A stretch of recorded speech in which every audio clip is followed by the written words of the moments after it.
Assalomu alaykum, hurmatli Ishtixon tumani hokimi Fazliddin Ro'ziyev hamda Ishtixon tumani qishloq xo'jaligi hokim o'rinbosari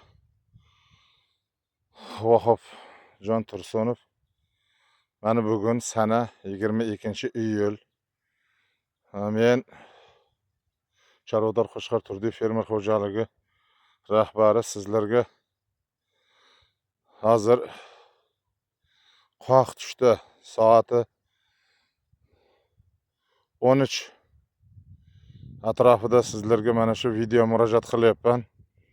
Bu video murojaat qilishimdan maqsad mana shu paxta dalalarimda qariyb 10 kundan beri murojaatim paxta dalani sug'orish uchun qilayotgan murojaatlarim e'tiborsiz qolayotganligi, e'tiborga olinmayotganligi, meni dala maydonlarimda barcha konturlari artizan quduqlaridan suv ichishligi, meni fermer xo'jaligimda boshqa fermer xo'jaliklari singari elektr energiyadan qarzdorligi hamda elektr energiyaga berilayotgan subsidiyalar 2025-yil to'lab berilmaganligi to'g'risida bir necha bor sizlarga bildirib murojaat qilib kelyapman.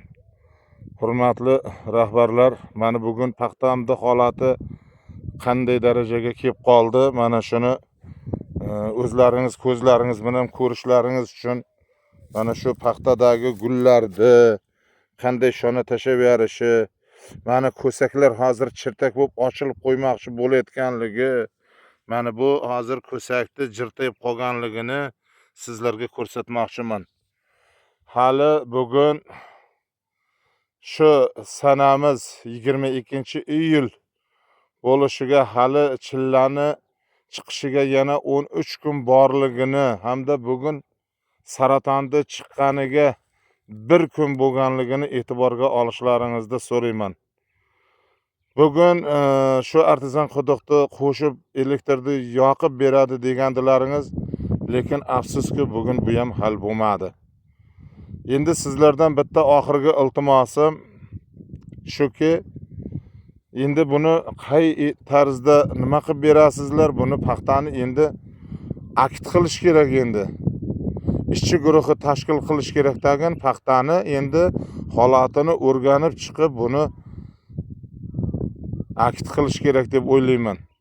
Chunki Ishtixon Agro bank tomonidan paxtaga mineral o'g'itlar resursi ochilmadi, buni berish imkoni bo'lmadi. Bugungacha paxta uchun mineral o'g'itlar ololmadik. Bir necha bor bu to'g'risida ham qoldirdim. Hozir hamma narsa elektron murojaatlar bo'lib ketgan, internet orqali bo'lgan.